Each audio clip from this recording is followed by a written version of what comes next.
Hello guys, welcome back to my YouTube channel EN learners. I hope आप सब अच्छे होंगे। तो चलिए गाइज, आज की वीडियो को स्टार्ट करते हैं। तो इसमें आपका डिस्कस करेंगे जो कि आपका CTET जनवरी 2024 के लिए न्यू सिलेबस आपका जो दिया गया है उसे डिस्कस करेंगे। आपका पेपर फर्स्ट में क्या पोर्शन देखने को मिलेगा, पेपर 2 में आपको कौन सा सब्जेक्ट यहाँ पर तैयार करने हैं, साथ ही साथ ये भी बताएंगे कि आपको किस तरीके से अपनी तैयारी करनी है ताकि आपका CTET क्लियर हो जाए। एक एक पॉइंट पर जो हम यहाँ पर बात करेंगे। तो जो भी नया जुड़ा हो चैनल के साथ चैनल को सब्सक्राइब कर लीजिएगा और बेल आइकन को ऑन रखिए ताकि आपको ऐसी ही इंपॉर्टेंट वीडियोस जो है समय पर मिल सके। तो चलिए इस वीडियो को स्टार्ट करते हैं। तो जैसे कि आप सभी को पता है आपका एग्जाम 21 जनवरी 2024 में होना तय किया गया है। CBSE का पूरा नोटिस आ चुका है जिसमें बता देगा आपका एग्जाम कब होगा। तो इसका जो है न्यू सिलेबस आपका दिया गया, आपको पूरे नोटिफिकेशन में आपका सिलेबस जो है बहुत अच्छे से इन्होंने आपका क्लियर किया है। तो बात करते हैं आपके सबसे पहले पेपर फर्स्ट में आपको क्या क्या चीजें देखने को मिलेगी। तो पेपर फर्स्ट में जो आपका सिलेबस है वो आपका 5 पार्ट में डिवाइड किया गया है। कौन से 5 पार्ट है? इसका सबसे जो फर्स्ट पार्ट है वो है आपका CDP, जिसे आप बोलते हो चाइल्ड डेवलपमेंट एंड पेडागोजी। इसके आपके कितने क्वेश्चन देखने को मिलेंगे? इसमें आपके टोटल जो है 30 क्वेश्चन आएंगे। इसमें भी आपके 2 पार्ट में ये चीजें डिवाइड है। फर्स्ट जो है आपका उसमें आएगा आपका CD, आपका चाइल्ड डेवलपमेंट एंड आपका इंक्लूसिव एजुकेशन, और साथ ही साथ आपका जो यहाँ पर 15 नंबर में आपकी पेडागोजी आएगी, वो भी आपके CDP से रिलेटेड। तो ये हो गया आपका टोटल 30 नंबर का ये आपका पूरा पेपर आने वाला है। ठीक है, ये तो हो गया आपका पार्ट फर्स्ट। इसका आपका पार्ट सेकंड में क्या है?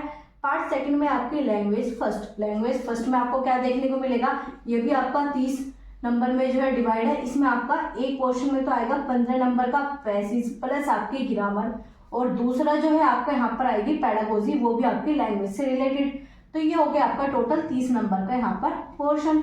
इसके बाद बात करते हैं आपका थर्ड पार्ट। इसमें आपका लैंग्वेज 2 बिल्कुल सेम आपका यही चीजें यहाँ पर देखने को मिलेगी, लेकिन जब आप लैंग्वेज फर्स्ट लोगे तो उसमें आपको एक पैसेज मिलेगा, और आपको एक पैसेज के साथ साथ आपको एक यहाँ पर पोएट्री की भी चीजें मिलेगी। तो आप कह सकते हैं यहाँ पर एक तो आपको प्रोज होगा और साथ ही साथ आपका यहाँ पर पोएट्री देखने को मिलेगी। 2 तरीके के आपके यहाँ पर पैसेज आएंगे। लेकिन जब आप बात करते हो लैंग्वेज 2 में, तो लैंग्वेज 2 में 30 ही नंबर का आएगा, लेकिन जो आपके 15 नंबर के पैसेज आएंगे इसमें आपके दोनों ही यहाँ पर प्रोज के पैसेज पूछे जाएंगे। मतलब आप कह सकते हो दोनों ही यहाँ पर आपके गद आएंगे, जबकि यहाँ पर आपका एक गद आएगा और साथ ही साथ एक आपका पद आएगा। तो इस तरीके से ये आपका डिवाइड है। बच्चों को समझ ही नहीं आता कि लैंग्वेज फर्स्ट और आपकी लैंग्वेज 2 में क्या डिफरेंस है। तो आप सभी का यहाँ पर डिफरेंस क्लियर हो गया होगा, क्या क्या इनके बीच में अंतर होता है। तो अब बात करते हैं यहाँ पर 15 नंबर की आपकी पेडागोजी आएगी, वो भी लैंग्वेज से रिलेटेड। अगर हिंदी लेते हो तो हिंदी की लैंग्वेज, अगर आप यहाँ पर इंग्लिश लेते हो तो इंग्लिश की लैंग्वेज। तो इसी प्रकार से ये चीजें डिवाइड है। 30 नंबर आपको यहाँ पर देखने को मिलेंगे। लगभग इन दोनों की पेडागोजी सिमिलर होती है, क्योंकि लैंग्वेज से रिलेटेड है। हिंदी में आपको हिंदी की पेडागोजी, इंग्लिश में आपको इंग्लिश, लेकिन पेडागोजी टर्म्स जो है आपकी सबकी लगभग सेम ही होती है। अब बात करते हैं आपका फोर्थ, जो कि आपका सबसे इम्पोर्टेंट है और बिल्कुल जो है आपको यहाँ पर क्लियर करना होगा, क्योंकि EVS में बच्चे 30 में से 30 नंबर भी लेकर आ जाते हैं। क्योंकि आप इजी भी कह सकते हो, लेकिन आपको इसका तरीका पता होना चाहिए आपको कहाँ से क्लियर करना है। तो EVS के भी आपको यहाँ पर 15 और दूसरा क्वेश्चन भी आपको 15 में डिवाइड। यहाँ पर आपका पूरा कंटेंट आएगा और यहाँ पर आपकी पेडागोजी आएगी। ये कंटेंट जो है आपका सीधा NCERT के किताबों से उठाकर दिया जाता है, और ये आपकी पेडागोजी आपको NCERT के बुक में भी मिलेगी। साथ ही साथ जब आप PYQ करते हो तो आपके यहाँ पर जो है पेडागोजी कंप्लीट हो जाती है। तो 30 नंबर की आपके यहाँ पर EVS आएगी। ठीक है, ये हो गया। अब बात करते हैं आपका फिफ्थ नंबर है आपका मैथ भी आपका 2 क्वेश्चन में 15 नंबर के यहाँ पर क्वेश्चन देखने को मिलेंगे, जो कि आपके NCERT के बेस पर होंगे, फर्स्ट क्लास से लेकर आपके 5th क्लास के मैथ से। ठीक है, अब बात करते हैं यहाँ पर आपका 15 नंबर की पूरी पेडागोजी पूछी जाती है, और ये पेडागोजी आपके थोड़ी टफ आती है। तो इसके लिए आपको प्रीवियस ईयर पेपर के सारे कॉन्सेप्ट जो आपके वहां पर क्लियर नहीं है उन सभी टॉपिक को क्लियर करना है, और साथ ही साथ जो भी आपका सिलेबस है पेडागोजी से रिलेटेड उन सारी चीजों को अपना क्लियर करके रखना है। तो आपके अब बात करते हैं इन्हें आप तैयार किस प्रकार से करोगे। तो CDP की आपको सबसे पहले इसका पूरा सिलेबस कवर करना है। एक एक पॉइंट क्या क्या इसके अंदर आएंगे वो मैंने आपको लॉन्ग वीडियो में प्रोवाइड किया हुआ, आप जाकर उसे देख लेना। एक एक टॉपिक जो उसमें दे रखा है उसी के अकॉर्डिंग जो है आपको अपना CDP का सिलेबस कवर करना है। और जो यहाँ पर आपकी पेडागोजी आएगी, इन सबकी जो आपको इसमें PYQ के साथ प्रैक्टिस करनी।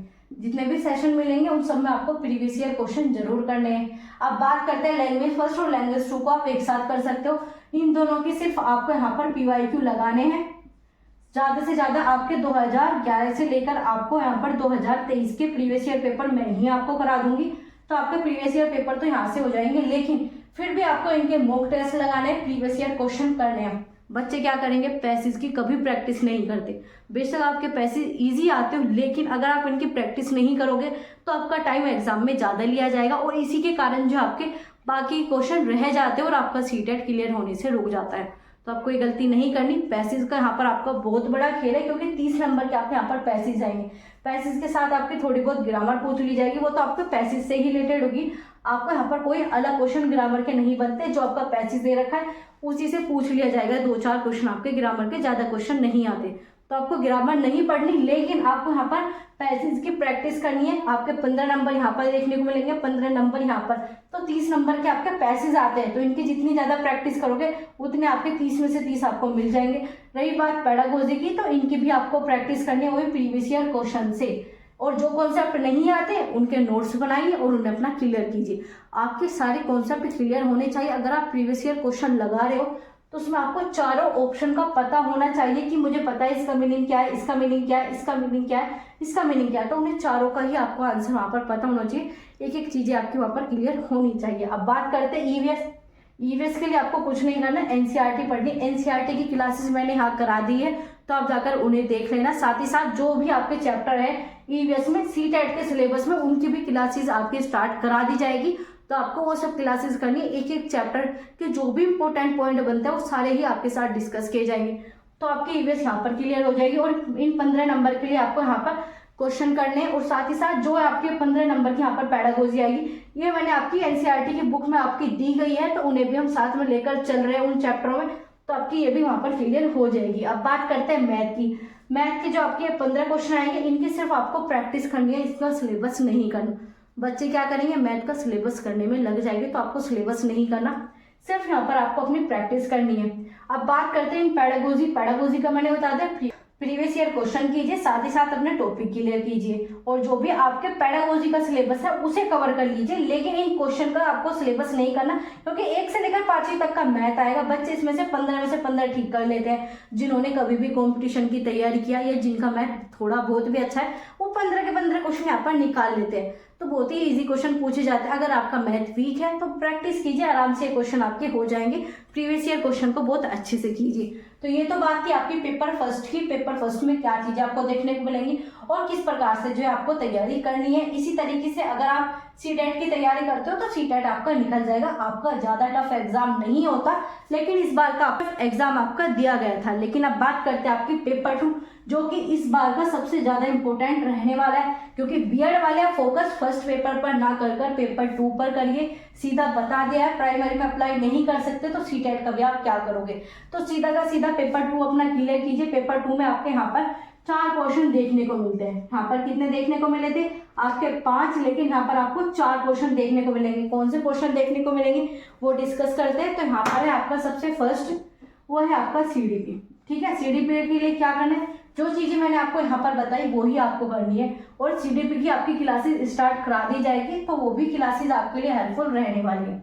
तो यहाँ पर आपके 15-15 नंबर में ये चीजें डिवाइड है। टोटल जो है 30 क्वेश्चन आपको यहाँ पर देखने को मिलेंगे। अब बात करते हैं लैंग्वेज फर्स्ट और आपकी लैंग्वेज 2। लैंग्वेज 2 में भी आपको वही सब चीजें देखने को मिलेंगी जो कि आपने यहाँ पर देखी। कोई भी डिफरेंस आपका लैंग्वेज से रिलेटेड आपका पेपर 2 में नहीं है। सेम वही यहाँ पर आपको एक घर मिलेगा, एक आपको यहाँ पर पद मिलेगा, और यहाँ पर आपको 2 पद देखने को मिलेंगे। तो वही चीजें आपके यहाँ पर रहने वाली है। 30-30 नंबर के आपके यहाँ पर लैंग्वेज रहने वाली है। आप अपने अकॉर्डिंग यहाँ पर हिंदी ले लीजिए, इंग्लिश ले लीजिए, या फिर आप यहाँ पर इंग्लिश ले लीजिए या फिर हिंदी, वो आपके ऊपर डिपेंड करता है। लेकिन आपके लिए ज़्यादा हिंदी बेटर रहेगी या फिर इंग्लिश, अगर आप चाहते हो। और अगर आप चाहते हो मैं आपको बताऊँ आपको कौन सी लैंग्वेज लेनी है, क्योंकि अगर आप फॉर्म फिल करते टाइम सही से लैंग्वेज चूज नहीं करते तो भी आपका सीटेट रह जाता है। बहुत स्टूडेंट का इस कारण सीटेट रुका है, तो आपको गलती नहीं करनी। आप चाहते हो लैंग्वेज से रिलेटेड आपको वीडियो प्रोवाइड की जाए, कौन सी लैंग्वेज आपको लेनी चाहिए, तो आप मुझे कमेंट बॉक्स में बता सकते हो। इसके ऊपर आपको वीडियो जल्दी ही प्रोवाइड करा दी जाएगी। तो यहाँ पर थी आपकी लैंग्वेज की बात। लेकिन आपके यहाँ पर पार्ट 4 थे, तो आपका यहाँ पर ये 2 पार्ट को जो है कंबाइन कर दिया गया, और यहाँ पर आपको देखने को मिलेगा एसएसटी या फिर आपका साइंस। और जो भी स्टूडेंट अपना पेपर 2 क्लियर करना चाहते हैं, अगर वो इस पर फोकस नहीं करते तो उनका सीटेट पेपर 2 क्लियर नहीं होता तो आपको ये गलती नहीं करनी। तो यहाँ पर जो आप SST या फिर साइंस को किस प्रकार से क्लियर करना है, क्योंकि यहाँ पर जो है आपका 60 नंबर का आएगा। 60 नंबर भी आपका अलग अलग पार्ट में डिवाइड है। पहले बात कर लेते हैं आपकी SST की। तो SST में आपको यहाँ पर हिस्ट्री मिलेगी, आपको यहाँ पर ज्योग्राफी और साथ ही साथ आपको यहाँ पर पॉलिटी की लगभग सारे यहाँ पर मैंने 6 क्लास के चैप्टर कंप्लीट करा दिए गए। हिस्ट्री की भी आपकी क्लासेस चल रही है और ज्योग्राफी की भी आपकी जल्दी स्टार्ट करा दी जाएगी। तो पूरी SST की NCERT के बेस पर आपको क्लासेस कराई जा रही है, क्योंकि अगर आप पेपर 2 क्लियर करना चाहते हो तो इन 60 नंबर के लिए आपको NCERT पढ़नी ही पड़ेगी। जो बच्चा ये सोचता है मैं तो पेपर 2 बिना NCERT पढ़े कर लूंगा, तो आप इस बार का पेपर उठाकर देख सकते हो किस प्रकार के आपके क्वेश्चन पूछे गए थे। तो NCERT यहाँ पर क्लियर करनी, NCERT की क्लासेस आपके स्टार्ट है। तो ये चीज होगी। इसमें भी आपको 2 पार्ट में चीजें देखने को मिलेंगी। 40 नंबर का आपका कंटेंट आएगा जो कि आपका NCERT की बुक से ऐसे ही उठाकर दिया जाता है, और 20 नंबर की आपकी सिर्फ पेडागोजी आएगी। कितने नंबर की? 20 की। इनके लिए आपको वही अपने PYQ करने हैं, ये आपके आराम से क्लियर हो जाएगी। और जो हम आपकी क्लासेस करा रहे हैं उसमें आपके पेडागोजिकल जो भी टर्म्स आती है उन्हें भी डिस्कस करते हैं कि आप बच्चों को किस प्रकार से SST पढ़ा सकते हो, क्या क्या उसमें पॉइंट रहते हैं, वो सभी जो हम क्लासेस में डिस्कस कर लेते हैं। तो आप जाकर क्लासेस देख लेना। इसकी जो है प्लेलिस्ट आपको मिल जाएगी, आपको चैनल पर प्लेलिस्ट पूरी दिख जाएगी और उसमें सीक्वेंस वाइज आपकी सारी क्लासेस जो है ऐड करा दी गई है। तो आप जाकर चेक कर लेना। अब बात करते हैं आपकी साइंस की। साइंस में भी आपको यहाँ पर 2 क्वेश्चन में चीजें देखने को मिलेंगी। एक है इसमें आपका मैथ और इसमें एक आपका साइंस। ये 2 प्रकार से इसमें चीजें डिवाइड की गई है। और इस मैथ में आपको देखने को मिलेगा 20 नंबर का कंटेंट और 10 नंबर की आपकी पेडागोजी। ऐसे यहाँ पर 20 नंबर का आपका NCERT की बुक से हो गया और 10 नंबर की आपकी पेडागोजी। सेम यही चीजें आपकी यहाँ पर डिवाइड की गई है और ये भी आपका पूरा NCERT के बेस पर ही है। अगर आप साइंस भी क्लियर करना चाहते हो तो NCERT को पढ़ दीजिए। बिना NCERT के आप साइंस भी क्लियर नहीं कर पाओगे। और मैथ की यहाँ पर प्रैक्टिस कीजिए ज्यादा से ज्यादा। तो टोटल यहाँ पर आपके हो गए 40 नंबर का आपका पूरा NCERT की बुक से आएगा। 20 नंबर की आपकी यहाँ पर पेडागोजी पूछी जाएगी। तो यही आपका सिलेबस रहने वाला है। किस प्रकार से तैयार कर सकते हो आपको बता दिया गया। NCERT अगर 60 नंबर आपको चाहिए, NCERT को पढ़ दीजिए, अच्छे से PYQ कीजिए। NCERT प्लस PYQ आपको करने आराम से। आप यहाँ पर 50 क्वेश्चन सही कर लोगे और 50 क्वेश्चन जब आपके यहाँ पर सही हो जाओगे तो यहाँ पर आप CDP में आराम से 26-24 आप नंबर सभी बच्चे यहाँ पर लेकर आ जाते हैं। लैंग्वेज भी आपकी टफ नहीं पूछी जाती, आराम से आप 50 क्वेश्चन आप यहाँ पर कर लोगे। तो आपके 124 के आसपास नंबर यहाँ पर बन रहे हैं अगर आप इस तरीके से अपनी तैयारी करते हो। और ऐसे ही आपका यहाँ पर पेपर फर्स्ट में भी सारी चीजें मैंने आपके साथ डिस्कस कर दी है। कोई भी डाउट हो, कोई भी कंफ्यूजन हो एग्जाम से रिलेटेड तो आप हमें कमेंट बॉक्स में पूछ सकते हो। ये वीडियो आप सभी के लिए मोस्ट इंपॉर्टेंट है, तो इस वीडियो को ज़्यादा से ज़्यादा शेयर कीजिए। जो भी CTET की तैयारी कर रहे हैं, आपके दोस्त हो गए, आपके कोई भी ग्रुप है, तो उसमें इस वीडियो को ज़्यादा से ज़्यादा शेयर कीजिए ताकि उन्हें भी इस क्लास से हेल्प मिल सके। ये आपका जो है ऑफिशियल सिलेबस के बेस पर ही आपको सारी चीज़ें बताई गई है। डिटेल एक एक टॉपिक जानना चाहते हो सिलेबस का तो आपको वीडियो का लिंक जो है नीचे प्रोवाइड करा दिया जाएगा। कमेंट बॉक्स में जाकर चेक कर लेना या फिर आप डिस्क्रिप्शन बॉक्स में भी चेक कर सकते हो। तो चलिए गाइज, मिलते हैं आपसे अगली क्लास में ऐसे ही इंपॉर्टेंट इन्फॉर्मेटिव वीडियो के साथ। जो भी नया जुड़ा हो चैनल के साथ, चैनल को सब्सक्राइब कर लेना। वीडियो अच्छी लगी हो प्लीज लाइक कीजिए और अपने दोस्तों के साथ शेयर करना ना भूलें। और अपनी तैयारी करते रहिए क्योंकि टाइम आपके पास बहुत ही कम है। अभी से अगर आप CTET की तैयारी करोगे तो ही आपका सिलेबस पूरा होगा, तो ही आप अपने प्रीवियस ईयर क्वेश्चन ये सारी चीजें जो है अच्छे से एनालाइज कर पाओगे। तो मिलते हैं आपसे अगली वीडियो में, तब तक के लिए thanks for watching. Keep learning, keep supporting.